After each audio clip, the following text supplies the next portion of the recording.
el proceso que tratamos de reiniciar hoy tiene una historia.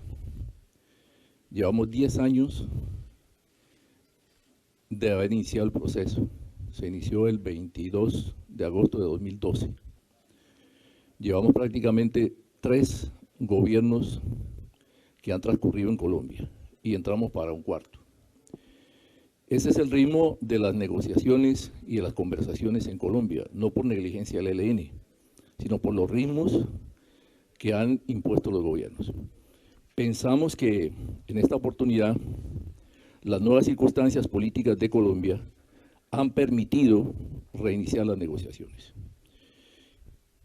Entonces, la confianza que tenemos ahora es que hay un viraje en la política de paz que históricamente ha tenido Colombia.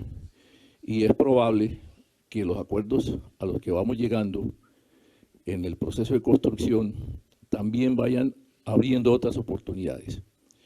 El hecho de reiniciar acá es retomar un camino de confianza y de seguridad que los acuerdos que se hacen por un gobierno o un Estado con el movimiento insurgente deben respetarse. Y en esta oportunidad se reafirma que volvemos a un camino que se construyó con base en el derecho internacional y le vamos a dar continuidad. En cuanto a la pregunta de la participación de la sociedad, coincidimos con el gobierno actual de que los cambios en Colombia son viables en la medida que la sociedad participe en el diagnóstico de los problemas, en la radiografía de los problemas y a la vez también participe formulando soluciones a los problemas que largo tiempo se han esperado en Colombia. Entonces, tenemos ciertas coincidencias, se habla de un gobierno para el cambio, los procesos de negociación buscan los cambios para el bienestar de nuestra sociedad. Entonces, en la medida que haya participación de la sociedad, podemos decir que se pueden construir escenarios de democracia que requiere Colombia. Importante respuesta en relación a lo que es ahora en adelante un proceso, como bien lo ha dicho el primer comandante del ELN, en relación a una esperanza para un cambio positivo. Dos preguntas. Una, primera, ¿qué pides exactamente para dejar las armas? Y segundo, ¿qué opinas de la propuesta del presidente de paz total, de negociar con las FARC, pero también con los narcos? Bien, son preguntas de fondo que deben resolver los procesos. En Colombia se han resuelto esas preguntas, pero en la mesa. Y hay muchas desmovilizaciones que se han realizado, pero Colombia sigue igual. Por tanto, quien piensa que el problema son las armas está equivocado, porque ya era hora que Colombia hubiese cambiado. Sin embargo, seguimos en lo mismo. Quiere decir que esa vía de buscar soluciones para buscar la paz de Colombia no solamente pasa por el tema de las armas, sino atacar las causas que originaron el conflicto armado, que son la desigualdad, la falta de democracia, la iniquidad social, bueno, muchas de estas cosas que hemos planteado siempre. Seguramente que el tema de las armas hay que hablar. Nosotros decimos, lo vamos a conversar, pero también hay que hablar del tema de las armas del Estado, cómo las usa y para qué las usa. Entonces estamos abiertos a discutir todos esos temas y los hablaremos en su momento en la mesa. Frente al tema de la paz total, es una idea, es un pensamiento que tiende a convertirse en una propuesta por parte del gobierno. Si se entiende que la paz total es la ausencia de conflictos en una sociedad, pues podemos decir que no es aceptado, porque a los conflictos se llega porque se niega los cambios, las transformaciones. El conflicto es una manera de buscar soluciones a los problemas. Entonces, lo más importante no es negar los conflictos, sino saber tratarlos, saber tramitarlos, buscar soluciones a los problemas. La otra acepción, que se busque hablar con todos los grupos armados. En Colombia estamos ante una realidad que hay grupos armados que responden a otros causales distintos al alzamiento armado de una organización política que tiene unas raíces en el movimiento social y el movimiento popular como es el Ejército de Liberación Nacional. El ELN es una organización alzada en armas con unas motivaciones políticas, que tiene una ética, que tiene una estructura de mando, que responde por cada una de sus acciones y por cada uno de sus actos. Los otros grupos tienen otra historia.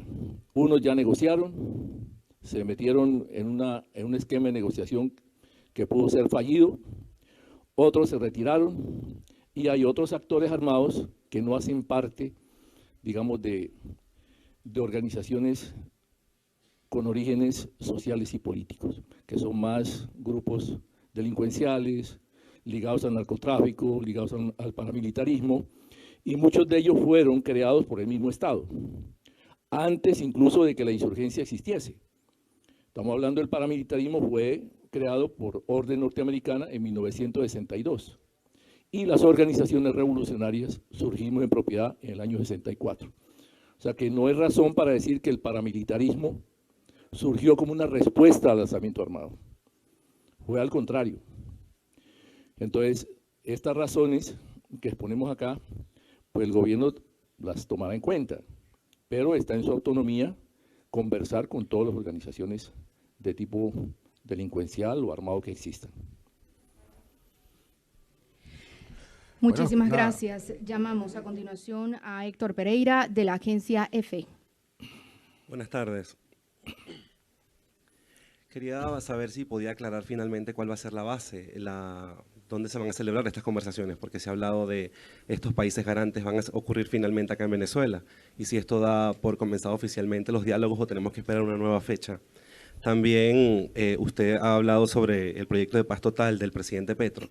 ¿Cree usted que al ser la guerrilla un movimiento reconocido como tal debe tener un trato diferente? De repente el acuerdo de paz firmado con la FARC sirve como base para ustedes. Gracias. Bien, sobre la participación de la comunidad internacional hay un acuerdo. Se busca que haya participación de varios países que tienen experiencia, que tienen una política de paz como eje de su política internacional. Ese acuerdo va a continuar, donde están los países que ya hemos mencionado en el comunicado, Cuba, Venezuela, Noruega, y las sedes que se habían acordado eran sedes rotativas. Entonces, sobre esa estructura de acuerdo es lo que vamos a continuar. Nosotros vamos a reiniciar sin modificar lo que está acordado. Esa es la legalidad que tiene el acuerdo que se ha edificado con el anterior gobierno, con el gobierno de Santos. ¿Cuándo vamos a reiniciar? El comunicado ya lo decía, después de la primera semana de noviembre. ¿Y dónde va a ser? Tenemos ideas, hemos estado intercambiando con el gobierno dónde podría hacer el reinicio. Sobre el tema de la paz total ya hablaba anteriormente. El tema de los acuerdos de La Habana, la prensa conoce, la opinión conoce cuál es la lectura que tiene el Ejército de Liberación Nacional sobre los acuerdos. Nosotros partimos de que lo que el ELN no discute en la mesa con el gobierno no juega para el ELN. Entonces somos parte contratante. En ese acuerdo no participó el ELN, por lo tanto no juega. Todo lo que se haga será discutido por la delegación del ELN y la delegación del gobierno nacional. Gracias a la agencia EFE. De inmediato invitamos a Manuel Covela de Caracol Radio. Buenas tardes. Voy a incidir con la sede de los diálogos. Ya usted acaba de mencionar que el acuerdo son bases rotatorias. Ahora, sobre la mesa o candidatas a estas bases rotatorias, además de Venezuela, también se está planteando España o Chile. Se está evaluando si, además de Venezuela o Cuba, también va a estar España o Chile. Y también quisiera saber su opinión sobre el anuncio que hizo el presidente Nicolás Maduro que ordenó a los componentes militares de la frontera apoyar el proceso de paz total en Colombia. Bien. la participación de la comunidad internacional siempre es un acuerdo entre las partes. Desde el comienzo fue un tema de debate y de acuerdo. Nosotros agradecemos la voluntad que existe de varios países como Chile, España, bueno, y otros gobiernos que han planteado tener la disposición para ser sede o apoyar. Pero hasta el momento vamos a mantener la estructura de garantes que se acordó. Lo más importante para nosotros es reiniciar, darle continuidad. Cualquier ajuste, modificación que se tenga que hacer, sea en la agenda, sea en la estructura de los países garantes, lo haremos en la mesa de acuerdo con el gobierno.